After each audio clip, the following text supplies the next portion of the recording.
The kittens were very sick and emaciated when found with their deceased cat mother. Little Atlas had a missing eye, and his sister could hardly see due to infections. The vet didn't believe that they would survive, but one of the employees refused to give up and volunteered to care for them.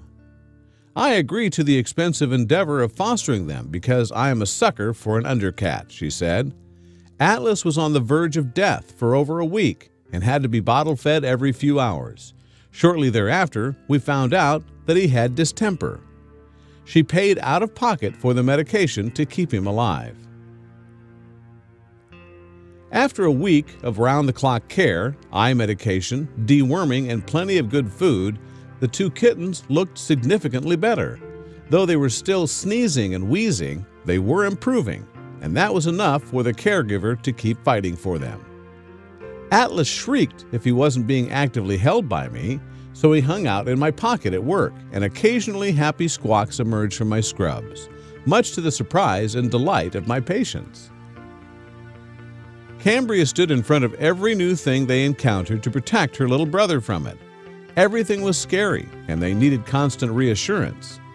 When it was time to find them their forever home, the clinic pushed to have them adopted separately, but their foster mom knew that they had to stay together.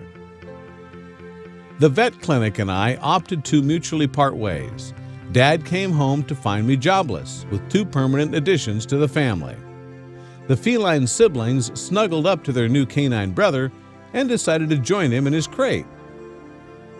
A month later, the kittens had grown bigger and stronger, albeit still tiny for their age. Their human mom had started a new job, and their human dad had learned to become a cat person. Our scrappy duo cannot meow properly, instead chirping and barking like cat dogs. They are inseparable unless they are actively suckling a blanket or mom's hair. They like laying on top of the dog, chasing the laser in tandem, singing the song of their people when mom and dad try to have them sleep in another room. At 3 months old, the 2 feline siblings were healthy and playful.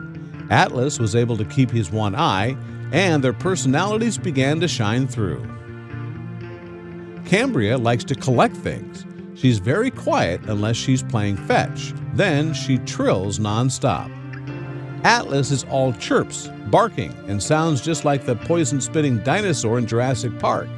He likes beards, stealing the dog's food, and following mommy all around so he can climb on her shoulder and eat her hair. Cambria's favorite person is Dad, and she likes to be tucked into his sweaters.